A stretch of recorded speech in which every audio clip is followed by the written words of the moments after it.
Hello, this is the Book of Daniel of the International Version of the Bible, New International Version. Daniel's training in Babylon. In the third year of the reign of Jehoiakim,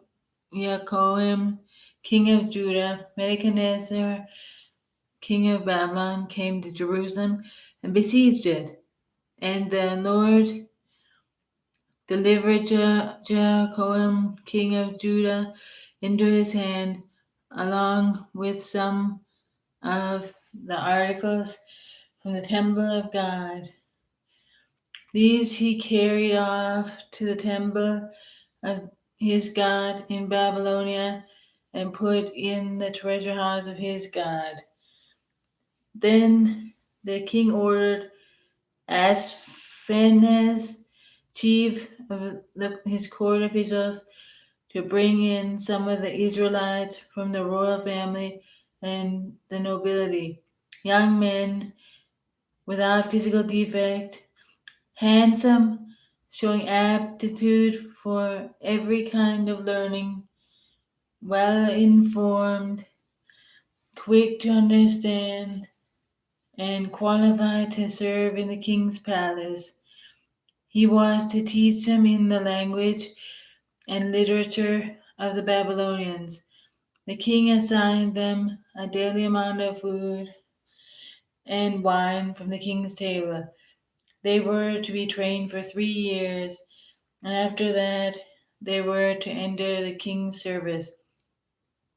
Among these were some from Judah: Daniel, Hananiah, Mishael, and Azariah.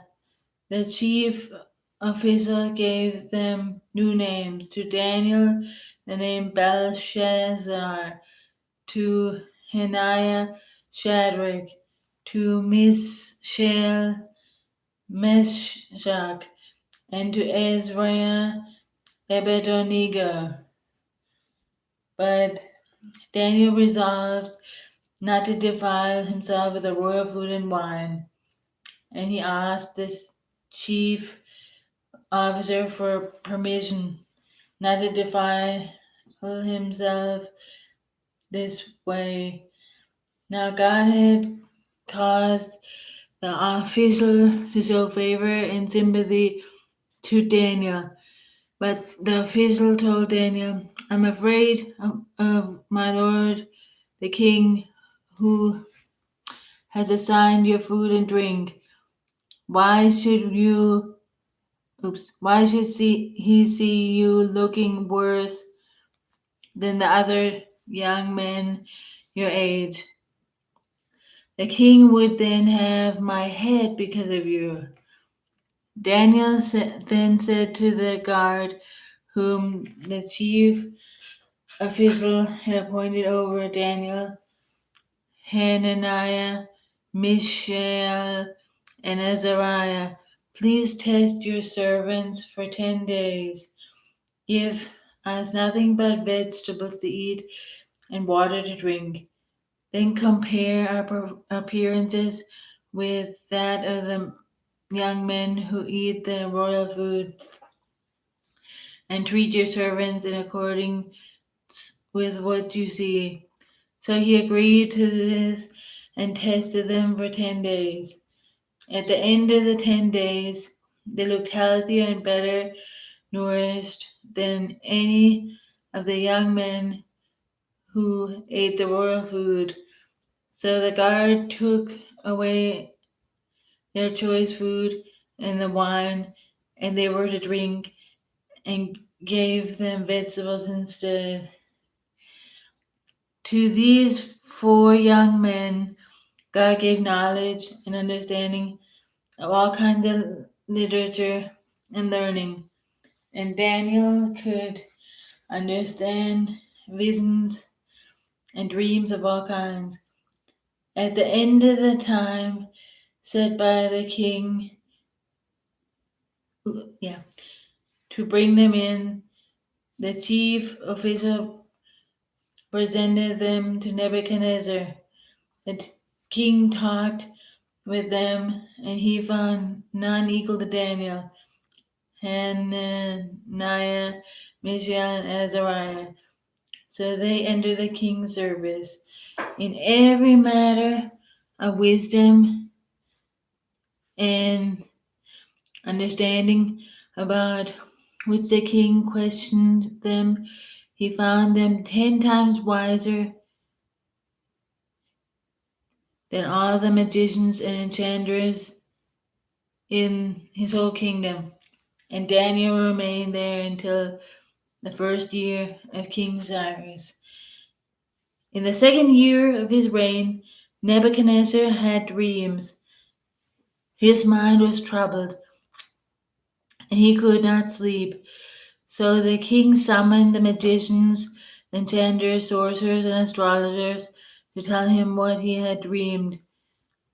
When they came in and stood before the king, he said to them, I have had a dream that troubles me, and I want to know what it means. Then the astrologers answered the king in Aramaic, O king, live forever. Tell your servants the dream, and we will interpret it. The king replied to the astrologers, This is what I have firmly decided. If you do not tell me what my dream was and interpret it, I'll have you cut into pieces and your houses turned into piles of rubble. But if you can tell me the dream and explain it, you will receive from me gifts and rewards and great honor. So tell me the dream and interpret it for me. Once more they replied, Let the king tell his servants the dream, and he will interpret it. Then the king answered, I am certain that you are trying to gain time because you realize that this is what I have finally decided. You do not tell me the dream. There is just one penalty for you. You have conspired to tell me misleading and wicked things, hoping the situation will change. So then tell me the dream, and I will know that you can interpret it for me. The astrologers answered the king, There is not a man on earth who can do what the king asks. No king, however great and mighty, has ever asked such a thing of any magician or enchanter or astrologer. What can the king ask is too difficult. No one can reveal it to the king except the gods, and they do not live among men. This made the king angry and furious, so he ordered the execution of all the wise men of Babylon. So the decree was issued to put the wise men to death, and men were sent to look for Daniel and his friends to put them to death.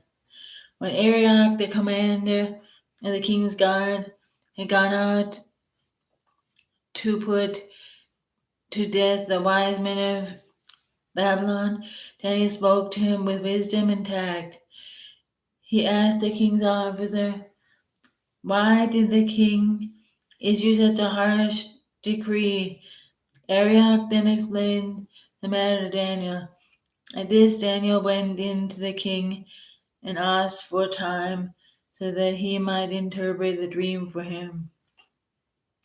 Then Daniel returned to his house and explained the matter to his friends Hananiah, Mishael, and Azariah. He urged them to plead for mercy from the God of heaven concerning this mystery, so that he and his friends might not be executed with the rest of the wise men of Babylon. During the night of the mystery was revealed, to Daniel in a vision. Then Daniel praised the God of heaven and said, Praise be to the name of God forever and ever. Wisdom and power are his. He changes times and seasons. He sets up kings and disposes them. He gives wisdom to the wise and knowledge to the discerning. He reveals deep and hidden things. He knows what lies in darkness, but in light dwells with him. I thank and praise you, O God, my fathers. You have given me the wisdom and power. You have made me known to me what we have asked of you. You have made to us the dream known to us the dream of the king. Daniel interprets the dream. Then Daniel went to Arioch, whom the king had appointed to execute wise men of Babylon, and said to him, Do not execute the wise men of Babylon. Take me to the king, and I will interpret his dream for him. Arioch took Daniel to the king at once and said, I have found a man among the exiles from Judah who can tell the king what his dream means. The king asked Daniel, also called Belshazzar, Are you able to tell me what I saw in my dream and interpret it? Daniel replied, No wise man, enchanter, magician, or diviner can explain to the king the mystery he has asked about, but there's a God in heaven who reveals mysteries. He has shown King Nebuchadnezzar that he will happen in days to come. Your dream and visions that pass through your mind as you lay on your bed are these. As you were lying there, O king, your mind turned to things to come. Your dream and the visions that pass through your mind as you lay in your bed are these. As you were lying there, O king, your mind turned to things to come, and the revealer of mysteries showed you what is going to happen. As for me, this mystery has been revealed to me, not because I have greater wisdom than other living men, and so that you, O king, may know the interpretation, and that you may understand what went through your mind. You looked, O king, and there before you stood a large statue, an enormous, dazzling statue, awesome in appearance. The head of the statue was made of pure gold, its chest and arms of silver, its belly and arms and thighs of bronze, its legs of iron, its feet partly of iron and partly of baked clay. While you were watching, a rock was cut out, and not by human hands. It struck the statue on its feet of iron and clay and smashed them. Then the iron, the clay, the bronze, the silver, and the gold were broken to pieces at the same time and became like chaff on a threshing floor in the summer. The wind swept them away without leaving a trace, but the rock that struck the statue became a huge mountain and filled the whole earth. This was the dream, and now we will interpret it to the king. You, O king, are king, the king of kings. The God of heaven has given you dominion and power and might and glory. In your hands he has placed mankind and the beasts of the field and the birds of the air. Wherever they live, he has made you ruler over them all. You are the head of that head of gold. After you, another kingdom will rise, inferior to yours. Next, the third kingdom, one out of bronze, will rule over the whole earth. Finally, there will be a fourth kingdom, strong as iron, for iron breaks and smashes everything, and as iron breaks things to pieces, so it will crush and break all the others. Just as you saw that the feet and toes are partly of baked clay and partly of iron, so this is will be a divided kingdom. Yet it will have some strength of iron in it, and even as you saw, iron mixed with clay. As the toes were partly iron and partly clay, so this kingdom will be partly strong and partly brittle. And just as you saw the iron mixed with baked clay, so that the people will be a mixture and will not remain united any more than the iron mixes with the clay. At the same time of those kings, the God of heaven will set up a kingdom that will never be destroyed, nor will ever be left to another people. It will crush all those kingdoms and bring them to an end. Let it itself endure forever. This is the meaning of the vision of the rock cut out of the mountain, but not by human hands. A rock that broke the iron, the bronze, the clay, the silver, and the gold to pieces. The great God has shown the king what will take place in the future.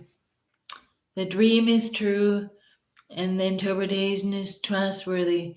Then King Nebuchadnezzar fell prostrate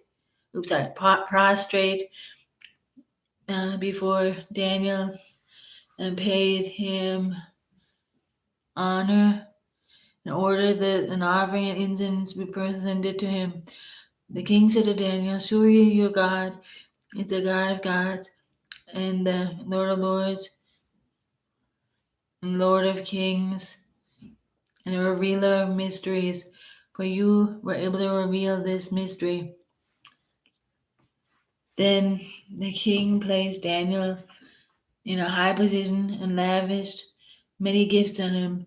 He made him ruler over the entire province of Babylon and placed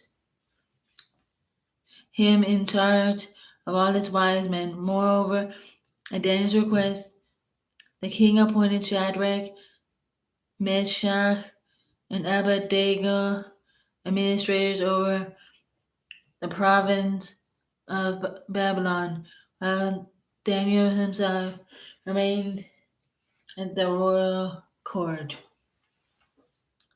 King Nebuchadnezzar made an image of gold, 90 feet high and 9 feet wide, and set it up on the plain of Dura in the province of Babylon. He then summoned the satraps, prefects, governors, advisors, treasurers, judges, magistrates, and all other provincial officials to come to the dedication of the image he had set up. So the satraps, prefects, governors, advisors, treasurers, uh, judges, magistrates, and all the other provincial officials assembled for the dedication of the image that King Nebuchadnezzar has set up, and they stood before it. Then the herald loudly proclaimed, "This is what you are commanded to do, O people, nations, and men of every language. As soon as you hear the sound of the horn, flute, zither, lyre, harp, pipes, and all kinds of music, you must fall down and worship the image of gold that King Nebuchadnezzar has set up. Whoever does not fall down and worship will immediately be thrown into a blazing furnace. Therefore, as soon as they heard the sound of the horn, flute, zither, lyre, harp, and all kinds of music, all the peoples, nations, and men of every language fell down and worshipped the image of gold that King Nebuchadnezzar had set up. At this time, some astrologers came out forward and denounced the Jews. They said to the king of Nebuchadnezzar, "O king, live forever.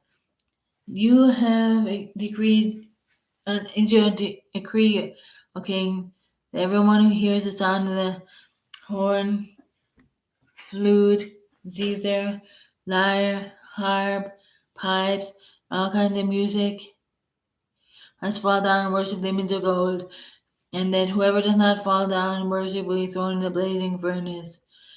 But there are some Jews who you have set over the affairs of the province of Babylon, Shadrach, Meshach, and Abednego, who pay no attention to your king. They neither serve your gods nor worship the image of gold you set up." Furious with rage, Nebuchadnezzar summoned Shadrach, Meshach, and Abednego. So these men were brought before the king, and Nebuchadnezzar said to them, "Is this true, Shadrach, Meshach, and Abednego, that you did not serve my gods or worship the image of gold I set up?" Now, when you hear the sound of the horn, pipe, zither, lyre, harp, pipes, and all kinds of music, if you are ready to fall down and worship the image I made, very good. But if you do not worship it, I will be thrown you will be thrown immediately in the blazing furnace. Then what God will be able to rescue you from my hand? Shadrach, Meshach, and Abednego replied to the king, "O Nebuchadnezzar, we do not need to defend ourselves before you in this matter. If we are thrown into the blazing furnace, the God we serve is able to save us from it, and he will rescue us from your hand, O king. But even if he does not, we want you to know, O king, that we will not serve your gods or worship the image of gold you have set up." Then Nebuchadnezzar was furious with Shadrach, Meshach, and Abednego, and his attitude towards them changed. He ordered the furnace heated 7 times hotter than the usual, and commanded some of the strongest soldiers in his army to tie up Shadrach, Meshach, and Abednego and throw them into the blazing furnace.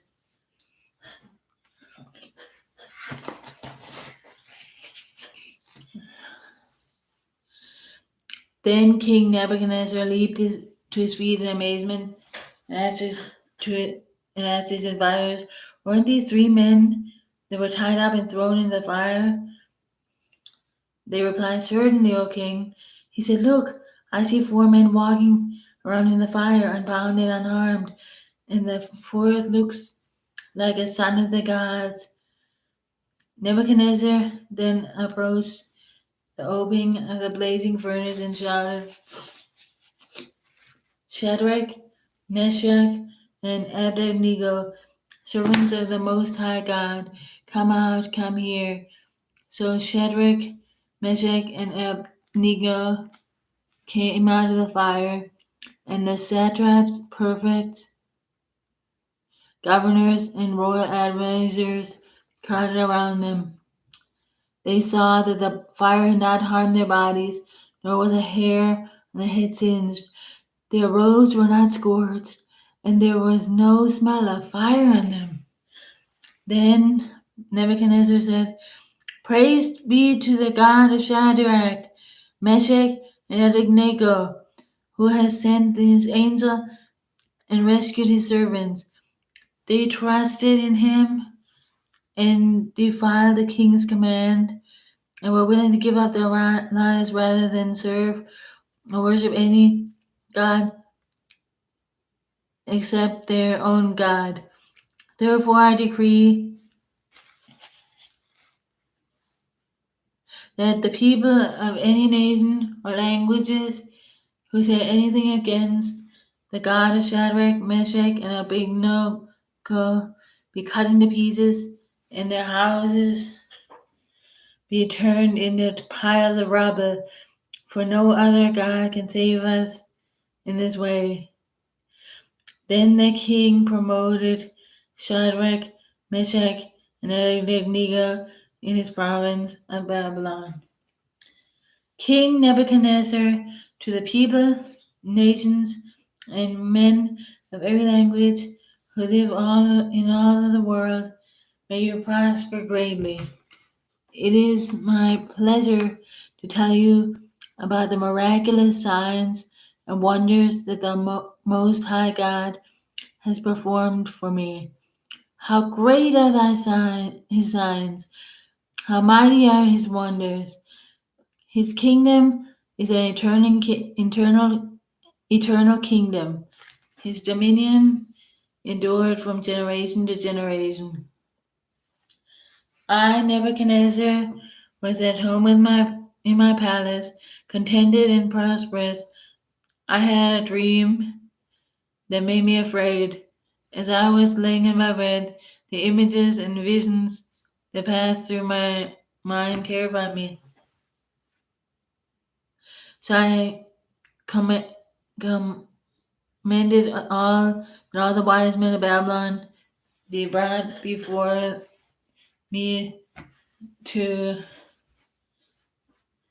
interpret the dream for me. When the magicians, enchanters, astrologers, and diviners came, I told them the dream, but they could not interpret it for me. Finally, Daniel came into my presence. I told him the dream. He is called Belshazzar, after the name of my God, and the spirit of holy gods is in him. I said, Belshazzar, chief of the magicians, I know that the spirit of the holy gods is in you, and no mystery is too difficult for you.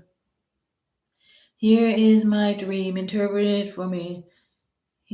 These are my visions I saw while lying in my bed. I looked, and there before me stood a tree in the middle of the land. Its height was enormous.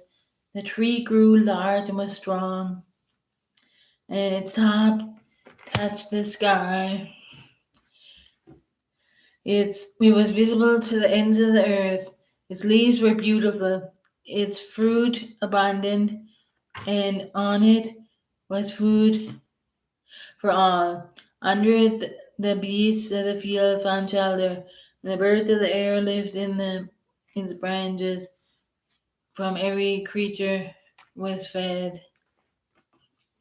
In the visions I saw, lying in my bed, I looked, and there before me was a messenger, a holy one coming down from heaven. He called in a loud voice, cut down the tree, and trim off all its branches. Strip off all its leaves, and scatter its fruit. Let the animals flee from under it, and the birds from under its branches. But the birds, but let the stump and the roots, bound with iron and bronze, remain in the ground, in the grass of the field. Let him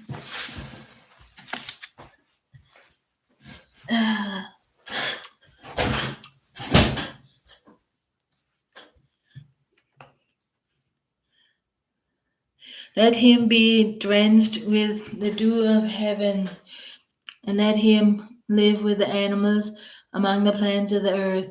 Let his mind be changed from that of a man, and let him be given the mind of an animal till 7 times pass for him. The decision is announced by messengers. The holy names declare the verdict, so that the living may know that the Most High is sovereign over the kingdoms of men and gives them over to anyone who wishes and sets over them the lowliest of men. This was the dream that I, King Nebuchadnezzar, had. Now, Belshazzar, tell me what it means, for none of the wise men in my kingdom can interpret it because for me, but you can, because the spirit of the holy gods is in you. Then Daniel, also called Belshazzar, was greatly perplexed for a time, and his thoughts terrified him. So the king said, Belshazzar, do not let the dream or its meanings alarm you. Belshazzar answered, My lord, if only the dream applied to your enemies and its meaning to your adversaries. The tree you saw, which grew large and strong, with its top touching the sky, visible to the whole earth, with beautiful leaves, abundant fruit, providing food for all, giving shelter to the beasts of the field, and having nesting places in the branches for the birds of the air. You, O king, are that tree. You have become great and strong. Your greatness has grown until it reaches the sky, and your dominion extends to distant parts of the earth.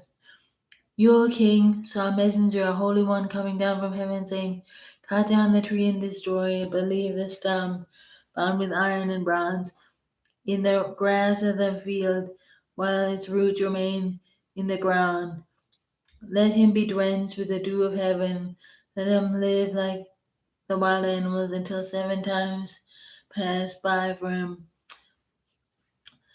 This is the interpretation, O king, and this is the decree the Most High has issued against my lord the king. You will be driven away from the people. You will live with the wild animals. You will eat grass like the cattle. And he drenched with the dew of heaven. 7 times will you pass by you for until you acknowledge that the Most High is sovereign over the kingdoms of men, and gives them to anyone who he wishes. The command to leave the stump of the tree with the roots means that your kingdom will be restored to you when you acknowledge that heaven rules. Therefore, O king, be pleased to accept my advice, renounce your sins by doing what is right, and your wickedness by being kind to the oppressed. It may be then your posterity will continue. All this happened to King Nebuchadnezzar. 12 months later, as the king was walking on the roof of his royal palace of Babylon, he said, Is this not the great Babylon I have built as a royal residence by my mighty power for the glory of my majesty? The words were still on his lips when a voice came down from heaven. This is what I decree for you, King Nebuchadnezzar. Your royal authority has been taken from you. You will be driven out from the people. You will live with the wild animals. You will eat grass like cattle. 7 times will pass by you, your most high, uh, uh, until you acknowledge that the Most High is sovereign over all the kingdoms of men and gives them to anyone he wishes. Immediately, what had been said about Nebuchadnezzar was fulfilled. He was driven away from people and ate grass like cattle. His body was drenched with dew of heaven, until his hair grew like the feathers of an eagle, and his nails like the claws of a bird. At the end of that time, I, Nebuchadnezzar, raised my eyes towards heaven, and my sanity was restored. Then I praised the Most High. I honored and glorified him who lives forever. His dominion is an eternal dominion. His kingdom endures from generation to generation. All the people of the earth are regarded as nothing. He does as he pleases with the powers of heaven and the peoples of the earth, and no one can hold back his hand or say to him, "What have you done?" At the same time that my sanity was restored, my honor and splendor were returned to me for the glory of my kingdom. My advisors and nobles sought me out, and I was restored to my throne and became even greater than before. Now I, Nebuchadnezzar, praise and exalt and glorify the King of heaven, because everything he does is right, and all his ways are just, and those who walk in the pride he is able to humble. King Belshazzar gave a great banquet for 1,000 of his nobles and drank wine with them. While Belshazzar was drinking his wine, he gave orders to bring in the gold and silver goblets that Nebuchadnezzar, his father, from had taken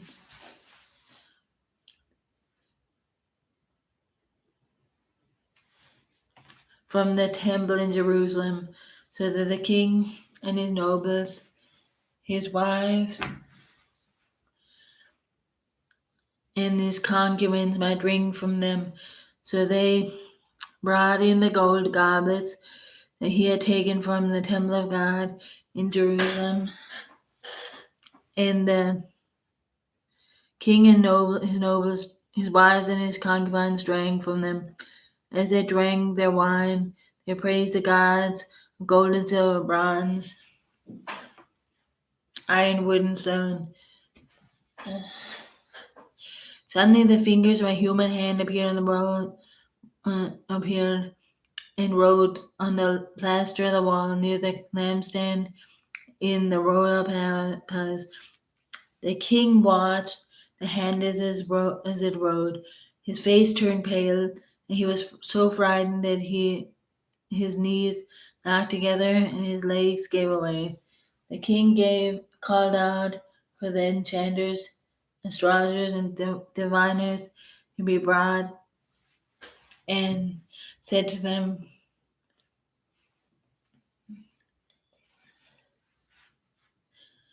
wise men of Babylon, whoever reads this writing and tells me what it means will be clothed in purple and have a gold chain placed around his neck, and he will be made the third highest ruler in the kingdom.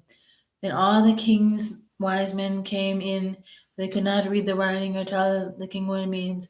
So the king Belshazzar became even more terrified, and his face grew even more pale. His nobles were baffled. The queen, hearing of the voice of the king and his nobles, came in the banquet hall. "O king, live forever," she said. "Don't be ashamed or alarmed.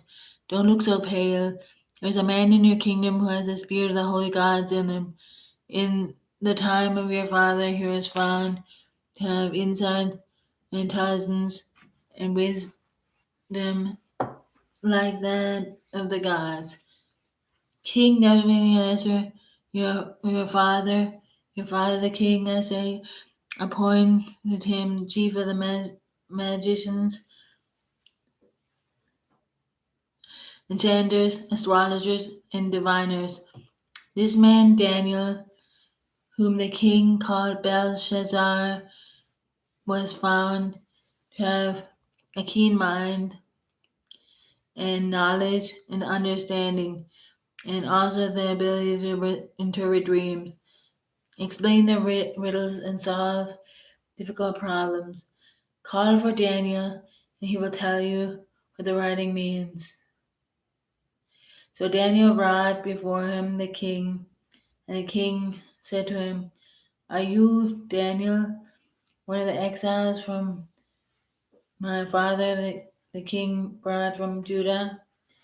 I have heard the spirit of the gods is in you, and you have insight, intelligence, and understanding wisdom. The wise men and enchanters were brought before him to read his writing and tell him what it means, and no one could explain it.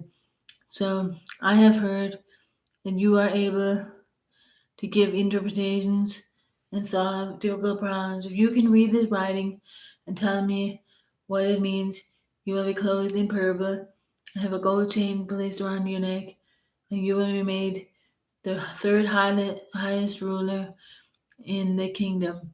So Daniel answered the king, You may keep your gifts for yourself and give your rewards to someone else.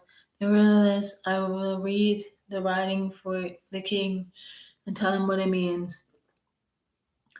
O King, Most High, God save your father Nebuchadnezzar, sovereignty and greatness and glory and splendor.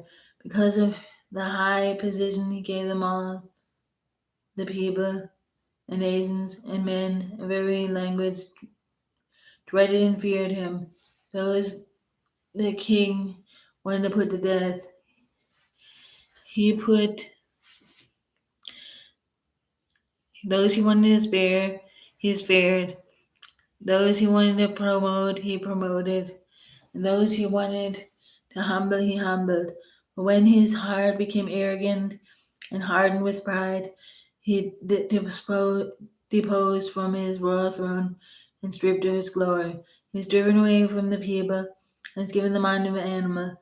He lived with the wild donkeys, ate grass like cattle, and his body was drenched like the dew of heaven until he acknowledged that the Most High God is sovereign over all kingdoms of earth. Amen. And sets over everyone he wishes. But you, his son, O Belshazzar, have not humbled yourself, though you knew all this. Instead, you have set up your you have set up against the Lord of heaven. You had the goblets from his temple brought to you, and you and your nobles and your wives and your concubines drank wine from them. You praised the bronze, the gods of silver and gold, of bronze, iron, wood, and stone, which cannot see or hear or understand. But you did honor the God who holds in his hand your life and all your ways. Therefore, he sent the hand that wrote this inscription.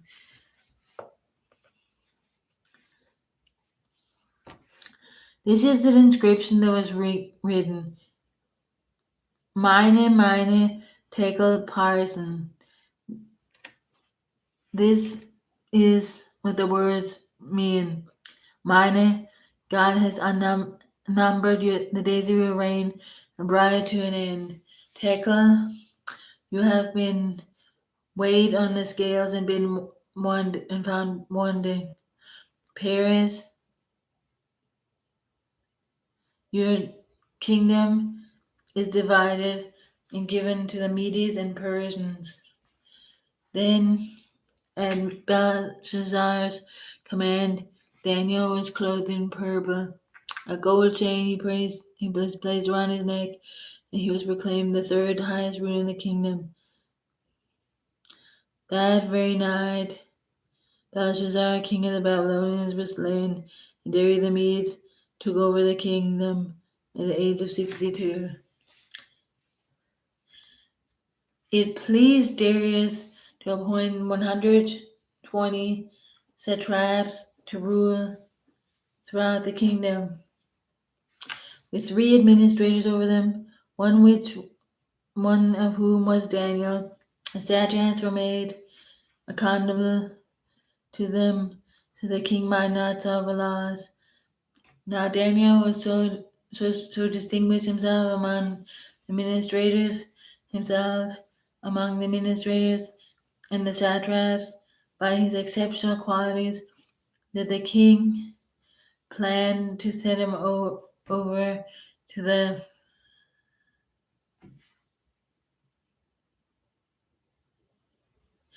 whole kingdom. At this, the administrators and the satraps tried to find grounds for the charges against Daniel in his conduct of government affairs, and they were unable to do so.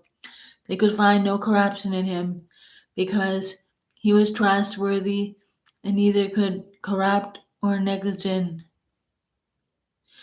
Finally, these men says, "We will never find any basis for his charges unless this man Daniel, unless it's something to do with the law of his God." So the administrators and the satraps went to as a group to the king and said, "O King Darius, live forever." The royal administrators, prefects, satraps, advisors, and governors had all agreed the king should issue an edict and enforce the decree that anyone who prays to any god or man during the next 30 days, except for your king, shall be thrown into the lion's den. Now, O king, issued the decree and put it into writing so it cannot be altered in accordance with the laws of Medes and Persians, which cannot be repealed. So King Darius put the decree in writing.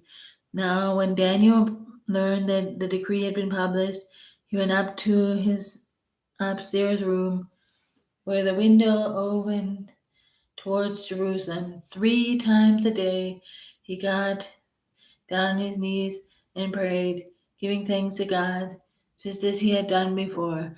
Then these men went as a group and found Daniel praying and asking God for help.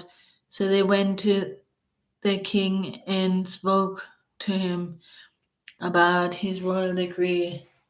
"Did you not publish a decree that during the next 30 days, anyone who prays to any god or man except to you, O king, will be thrown in the lion's den?" The king answered, "The decree stands in order with the laws of the Medes and Persians, which cannot be repealed." So then they went to the king. Daniel, who is one of the exiles from Judah, paid no attention to your king or to the decree you made in writing. He still prays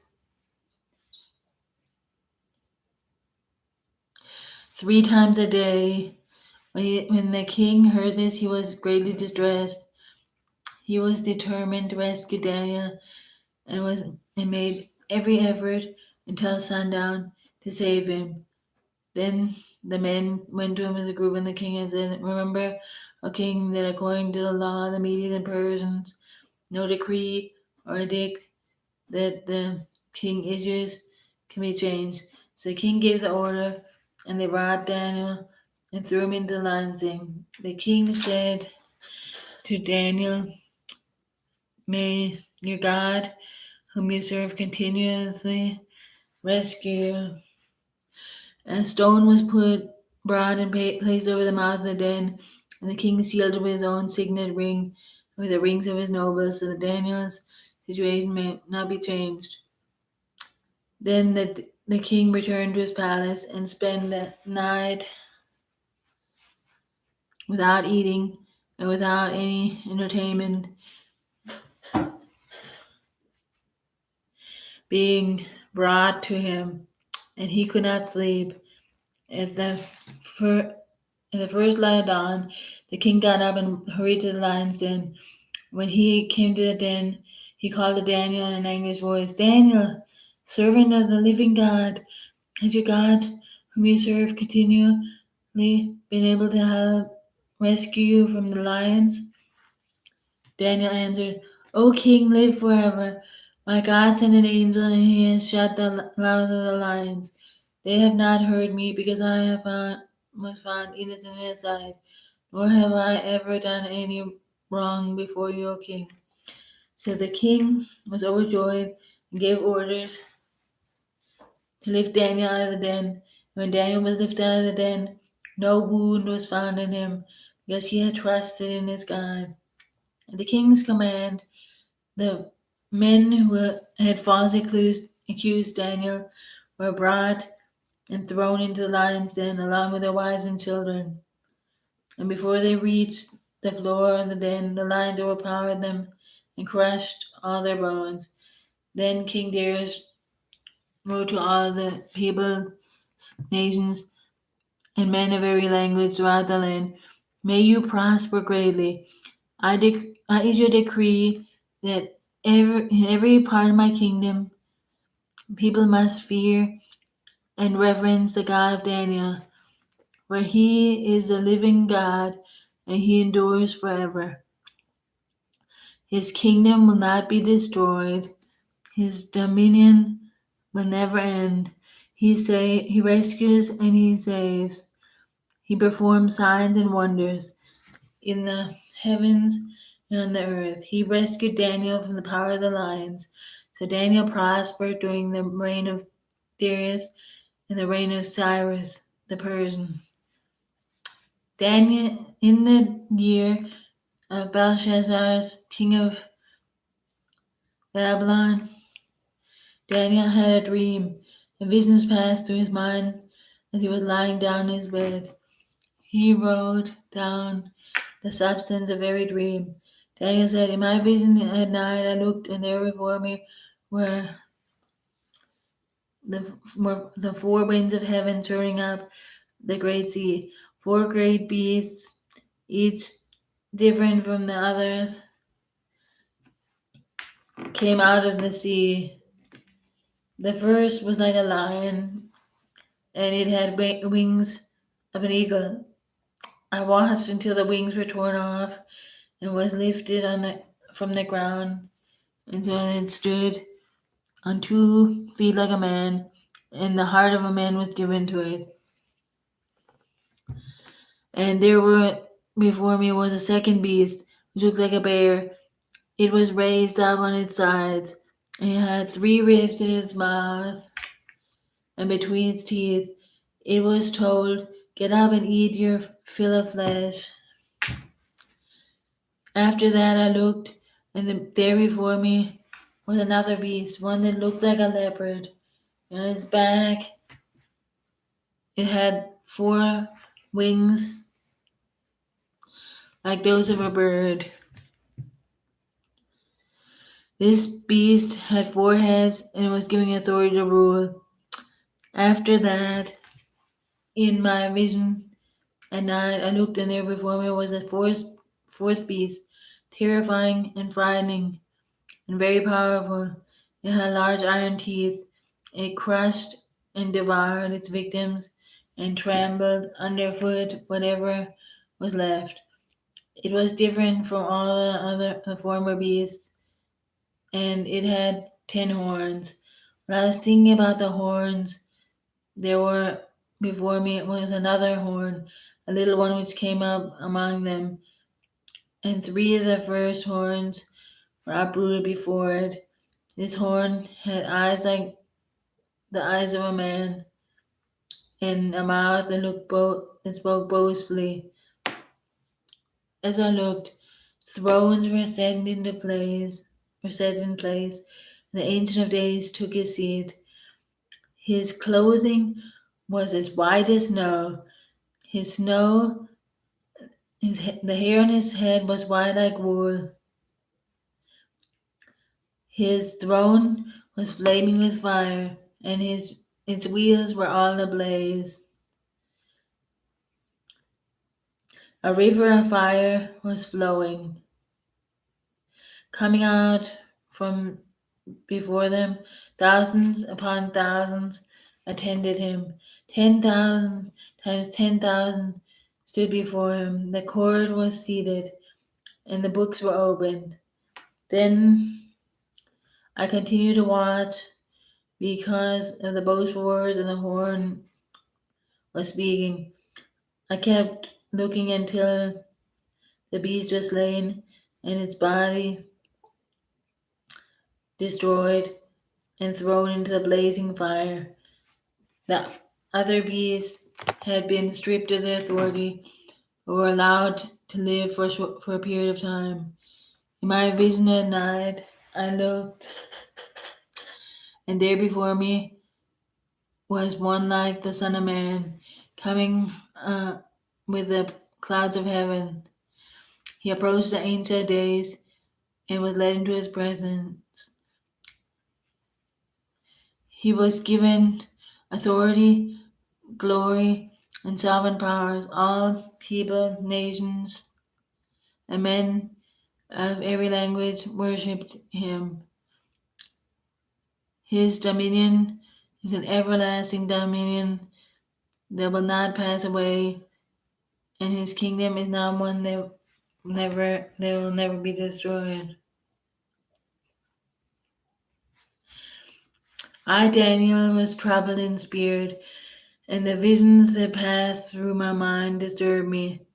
I approached one of those standing there and asked him the true meaning of all this. So I told him. I gave him me and gave me the interpretation of the things. The four beasts are the four kingdoms that will rise up from the earth. The saints of the Most High will receive their kingdom and possess it forever. Yes, forever and ever. Then I wanted to know the true meaning of the fourth beast, which was different from all the others and was most terrifying.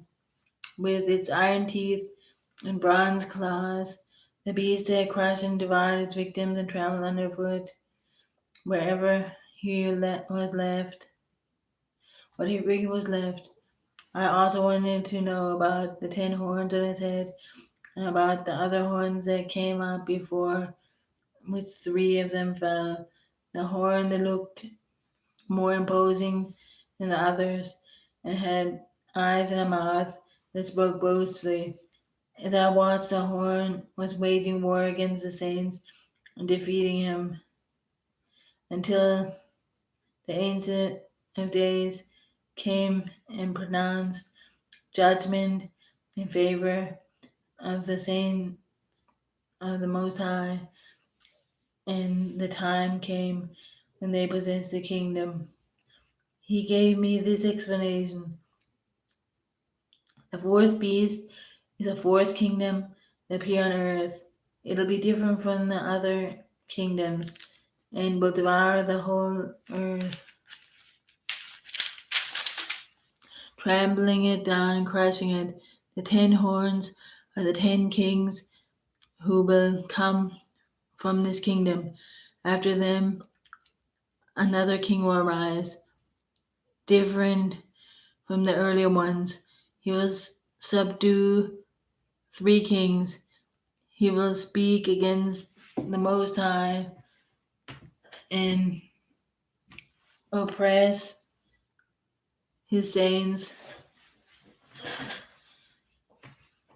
and try to change the set times and the laws. The saints will be handed over to him for a times and half a time.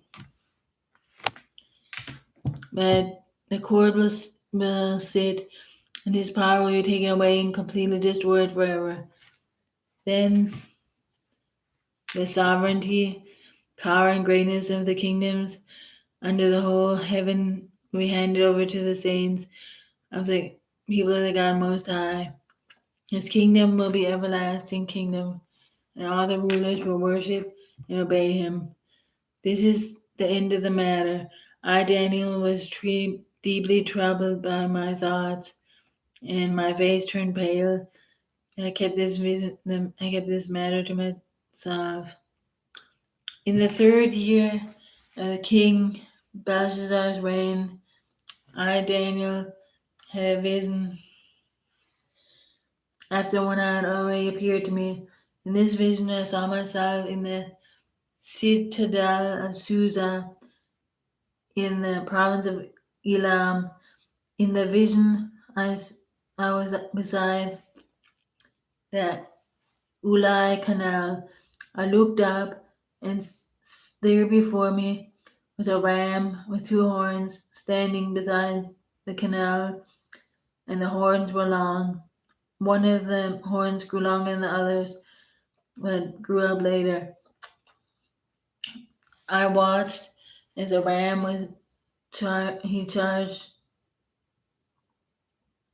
toward the west and the north and the south. No animal could stand up against him, and no one could rescue him from his power. As he did as he pleased, he and there and became great. As I was thinking about this, suddenly a goat with a prominent horn between its eyes came from the west, crossing the whole earth without touching the ground. He came toward the two-horned ram I had seen standing beside the canal and charged at him in great rage. I saw him attack the ram furiously, was striking the ram and shattering his two horns. The ram was powerless to stand up against him. The goat knocked him to the ground and trampled on him, and no one could rescue the ram from his power. The goat became very great, but at the time of it, at the height of his power, his large horn was broken off, and in his place 4 prominent horns grew up toward the 4 winds of heaven. Out of one of them came another horn, which started small, which grew in power to the south and to east, and and toward the beautiful land. It grew until it reached the host of the heavens, and threw some of the starry host down to the earth and trampled on them. It set itself up to be as great as the prince of the host. It took away the daily sacrifice from him, and the place of his sanctuary was brought low. Because of rebellion, the host of the saints and the daily sacrifice were given over to it. It prospered in everything it did, and truth was thrown to the ground.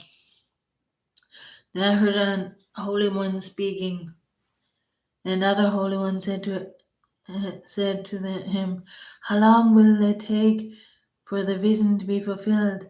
The vision concerning the daily sacrifice, the rebellion that causes desolation, and the surrender of the sanctuary and of the host that will be trampled underfoot."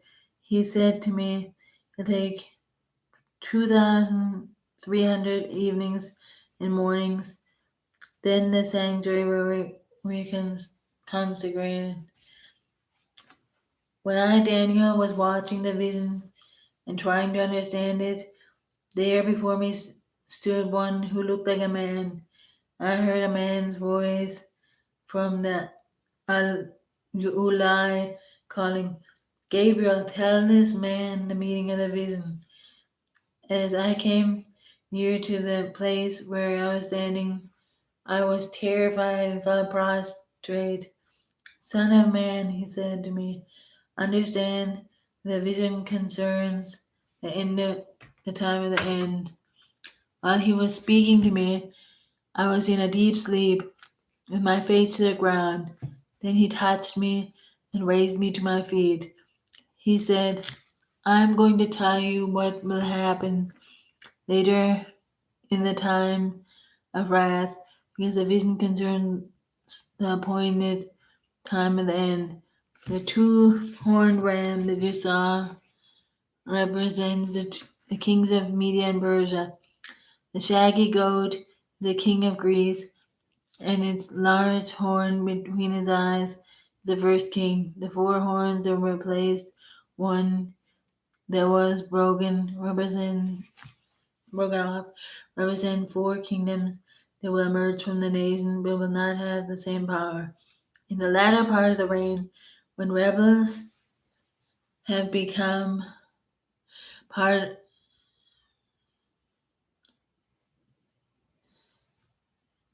part have become completely wicked, a stern-faced king, a master of intrigue, will arise. He will become very strong, but not by his own power.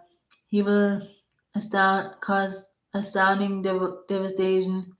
It will succeed in whatever he does.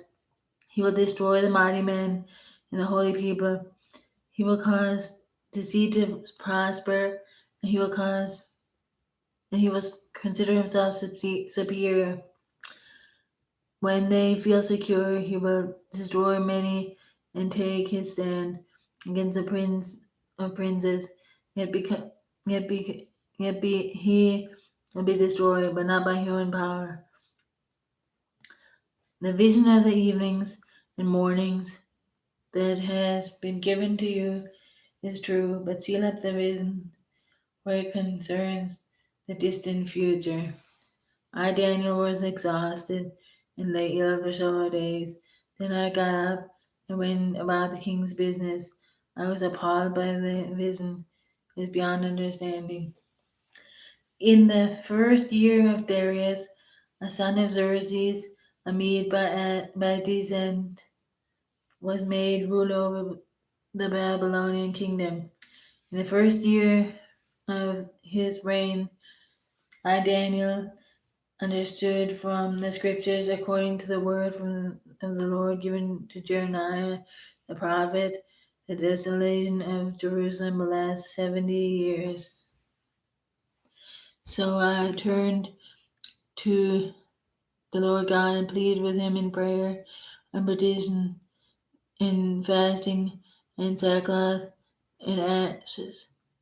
I prayed to the Lord my God and confessed, O Lord, the great and awesome God who keeps his covenant of love with all who love him and obey his commandments.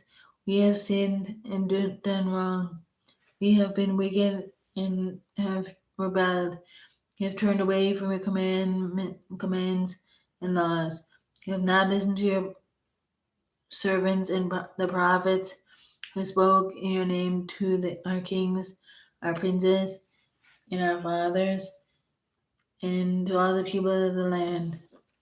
Lord, you are righteous, but this day we are covered with shame.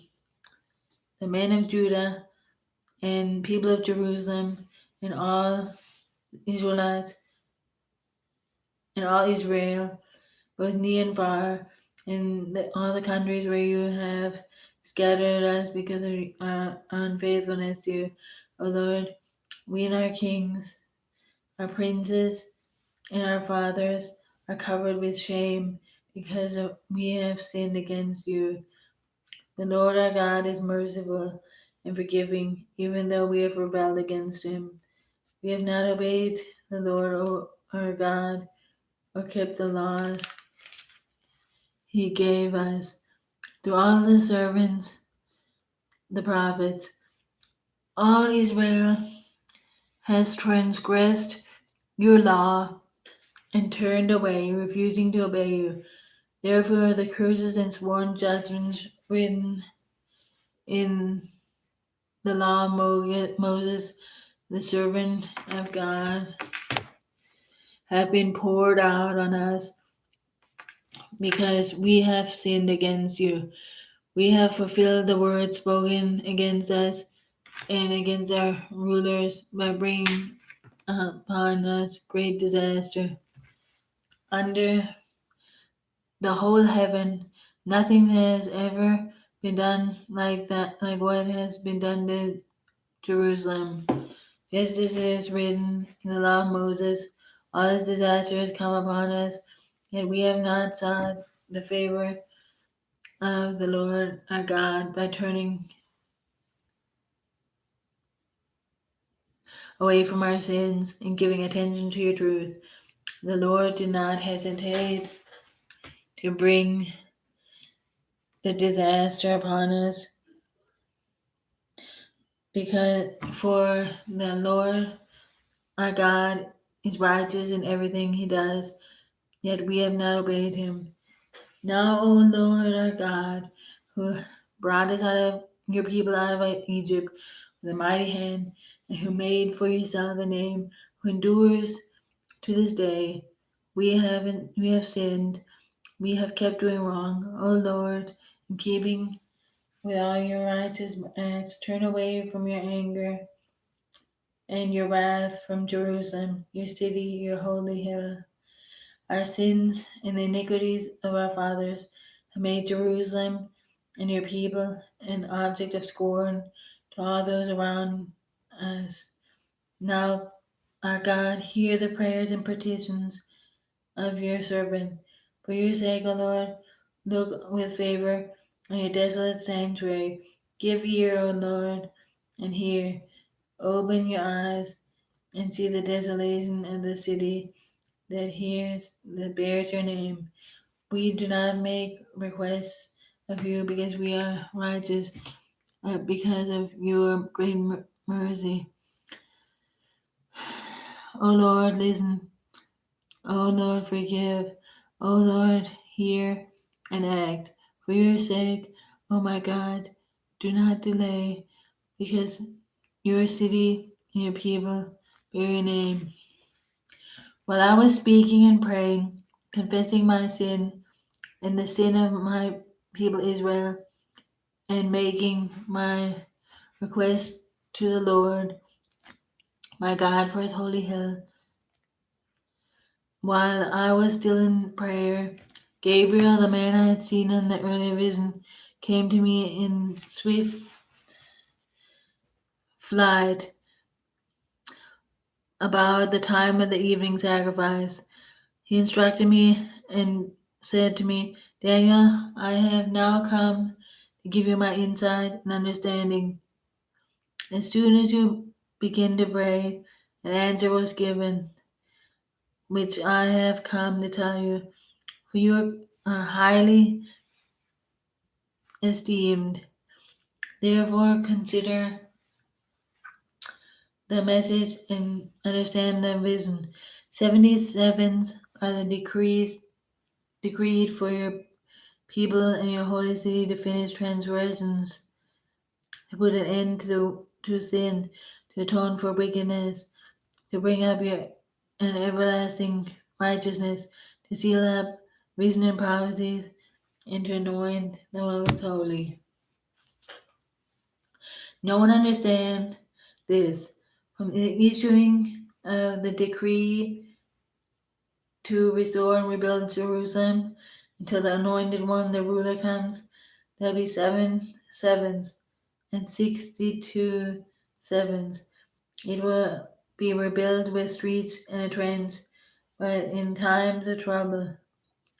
After the 67 sevens, the anointed one will be cut off and will have nothing. The people of the ruler who will come will destroy the city and the sanctuary. The end will come like a flood. War will continue until the end, and desolations have been decreed. He will confirm a covenant with many for 1 7. In the middle of the 7, he will put an end to sacrifice and offering, and on a wing of the temple he will set up abomination that causes desolation until the end is decreed and poured out on him. In the 3rd year of Cyrus, king of Persia, a revelation was given to Daniel, who is called Belteshazzar, not Belshazzar. Its message was true, and it concerned a great war. The understanding of the message came from him in a vision. At that time, I, Daniel, mourned for 3 weeks. I ate no choice food, no meat or wine touched my lips, and I used no lotion at all until the 3 weeks were over. On the 24th day of the first month, as I was standing on the bank of the great river of the Tigris, I looked up, and there before me was a man dressed in linen, with a belt of the finest gold around his waist. His body was like chrysolite, his face like lightning, his eyes like flaming torches. His arms and legs were like gleam of burnished bronze, and his voice was like the sound of a multitude. Daniel was the only one who saw the vision. The men with me did not see it, but such terror overwhelmed them that they fled and hid themselves. So I was left alone, gazing at this great vision. I had no strength left. My face turned deathly pale, and I was helpless. Then I heard him speaking, and I listened to him. I fell into a deep sleep, my face to the ground. A hand touched me and set my trembling hand on his hands and knees. He said, Daniel, you are my highly esteemed. Consider carefully the words I am about to speak to you, and stand up, for I have now been sent to you. And when he had said this to me, I stood up trembling. Then he continued, do not be afraid, Daniel.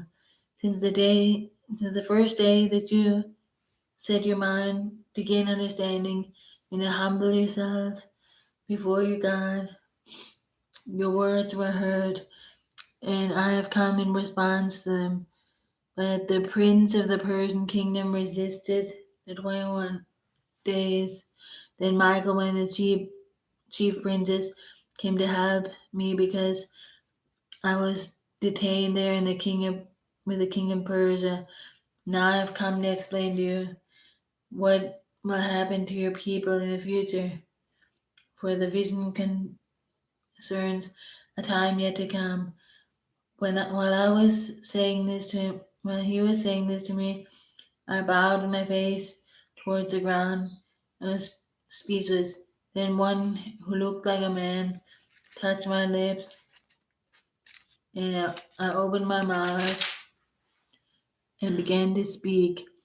I said to the one standing before me, I have overcome with anguish because of my vision. My Lord, I am helpless. How can I, your servant, talk with you? My Lord, my strength is gone, and I can hardly breathe. Again, the one who looked like a man, touched me and gave me strength. Do not be afraid, O man, highly esteemed. He said, peace, be strong now, be strong. When he spoke to me, I was strengthened. He said, speak, my Lord, since you have given me strength. So he said, do you know why I have come to you? Soon I will return to fight against the Prince of Persia. When I will go, the Prince of Greece will come. But first I will tell you what is written in the book of truth. No one who supports me against them, except Michael your prince, and in the year of Darius the Mede, I took my stand to support and protect him. That now then, I tell you the truth, 3 more kings will appear in Persia, and then a fourth, who will be far richer than all the others. When he had gained power by all his wealth, he will stir up everything against the kingdom of Greece. Then a mighty king will appear, who will rule with great power and do as he pleases. After he has appeared, his empire will be broken up and parceled out where the four winds of heaven will not be will not go to the descendants, nor will it have the power to be that he has exercised, because he has given empire his empire will be uprooted and given to others. The king of the south will become strong, but one of his commanders will become ruler, even stronger than he, and will rule his own kingdom with great power. After some years, they will become allies. The daughters of the king of the south will go to the king of the north, and making an alliance, and she will not retain her power, and he and his power will not last. In those days, she will be handed over together with her royal escort and her father, the one that supported her. One from her family line will rise to take her place. He will attack the forces of the king of the north and enter his fortress. He will fight against them, be victorious. He will also seize their gods, their metal images, and their valuable articles of silver and gold, and carry them off into Egypt. Yay! For some years he will leave the king of the north alone. Then the king of the north will invade the realm of the king of the south, but he will retreat to his own country. His sons will prepare for war and assemble a large army, which will sweep on like an irresistible flood and carry the battle as far as his fortress. Then the king of the south will march out in rage and fight against the king of the north, who will raise a large army, but it will not but it will be defeated. When the army is carried off, the king of the south will be filled with pride, will slaughter many thousands. He will not remain triumphant, for the king of the north will muster another army larger than the first. After several years, he will advance with a huge army, fully equipped. In those times, many will rise against the king of the south. The violent men among your own people will rebel in fulfillment of this vision without success. Then the king of the north will come and build up the siege rams, and will come and build up siege rams, and will capture a fortified city. The forces of the south will be powerless to resist. Even their best troops will not have the strength to stand. The invader will do as he pleases. No one will be able to stand against him. He will establish himself in the beautiful land and will have the power to destroy it. He will determine to come with the might of the entire kingdom, and will make an alliance with the king of the south, and he will give him a daughter in marriage in order to overthrow the kingdom, but his plans will not succeed or help him. Then he will turn his attention to the coastlands and will take many of them, but a commander will put an end to his insolence and return his insolence back upon him.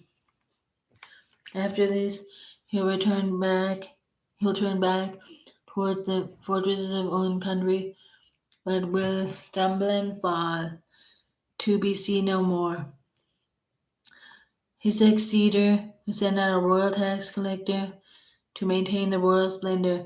In a few years, however, he will be destroyed, not not in anger or in battle. He will be succeeded by a contemptible person who has not been given the honor of royalty.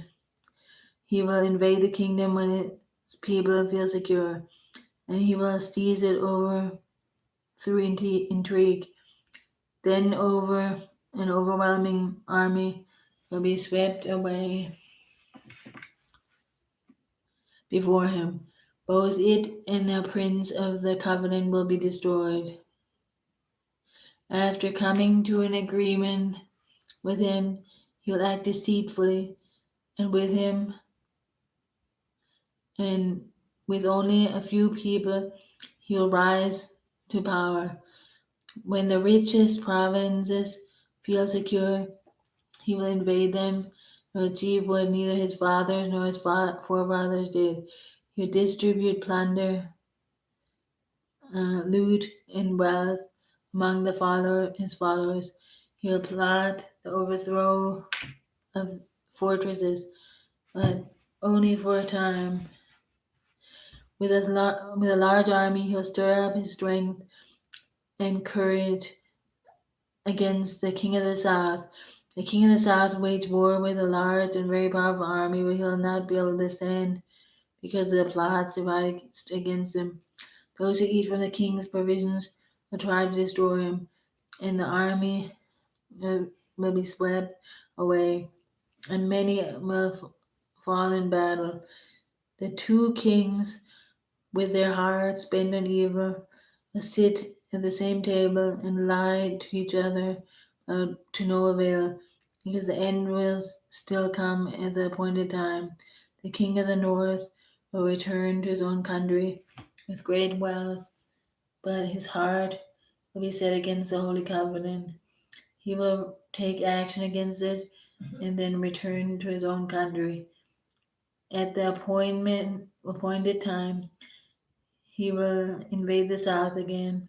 But this time, the outcome will be different than what it was before. Ships of the western island coastlands will oppose him, and he will lose heart.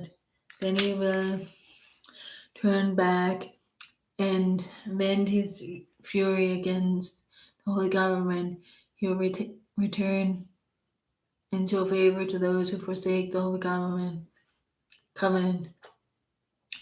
His armed forces will rise up to desecrate the temple fortress, and they will abolish the daily sacrifice. Then they will set up the abomination that causes desolation. With flattery, he will corrupt those who have violated the covenant. But the people who know their God will firmly resist him. Those who are wise will instruct many, though for a time they will fall by the sword or be burned or captured or plundered. When they fail, they will receive a little help, and many who are not sincere will join them. Some of the wise will stumble so that they may be refined, purified, and made spotless until the time of the end, for it will still come at an appointed time. The king will do as he pleases. He will exalt and magnify himself above every god, and will say unheard of things against the God of the gods.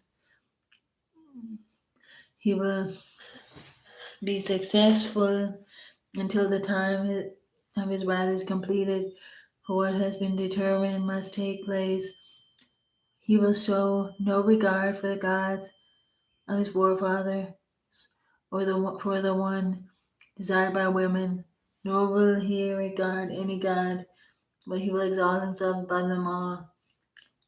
Instead of them, he will honor a god of fortresses, a god unknown to his fathers. He will honor with gold and silver, with precious stones and costly gifts. He will attack the mightiest. He will attack the mightiest fortresses with the help of a foreign god, and will greatly honor those who acknowledge him. He will make them rulers over many people, and will distribute the land at a price. At the same time, at the time of the end of the king of the south will engage him in battle. The king of the north will storm on against him with chariots and cavalry. and a great fleet of ships. He will invade many countries and sweep through them like a flood. He will also invade the beautiful land. Many countries will fall, but Edom, Moab, and the leaders of Ammon will be delivered from his hand. He will extend his power over many countries. Egypt will not escape. He will gain control of the treasures of gold and silver, all the riches of Egypt, with all the Libyans and Nubians in submission. But reports from the east and the north will alarm him, and he will set out in a great rage to destroy and annihilate many. He will pitch his royal tents between the seas at the beautiful holy mountain, yet he will come to his end, and no one will have him. At that time, Michael, the great prince who protects your people, will arise. There will be a time of distress such as not happened from the beginning of the nations until then. But at the time, your people, everyone whose name is found written in the book, will be delivered. Multitudes who sleep in the dust of the earth will wake, some to everlasting life, others to shame and everlasting contempt. Those who are wise will shine like the brightness of the heavens, and those who lead many to righteousness like the stars forever and ever. But you, Daniel, close up and seal the words of the scroll until the time of the end. Many will go there, and there many will go here and there to increase knowledge. Then I, Daniel, looked, and there before me stood two others, one like this bank of one on this bank of the river, and one on the opposite bank. One of them said to him, the man on the clothed in linen, who was above the waters of this river, how long will it be before these astonishing things are fulfilled? The man clothed in linen, who were above the waters of the river, lifted his right hand and his left hand toward heaven, and I heard him swear by him who lives forever, saying, it'll be for a time, times and a half a time, when the power of the holy people has been finally broken. All these things will be completed. I heard, but I did not understand. So I asked, my Lord, what will be the outcome of all this be? He replied, go your way, Daniel, because the words are closed up until and sealed until the time of the end. Many will be purified, made spotless, and refined, but the wicked will continue to be wicked. None of the wicked will understand, but those who are wise will understand. From the time that the daily sacrifice was abolished and the abomination that causes desolation is set up, there will be 1,290 days. Blessed is the one who waits and reaches the end of the 1,335 days. As for you, go your way until the end. You will rest, and then at the end of the days, you will rise to receive your allotted inheritance.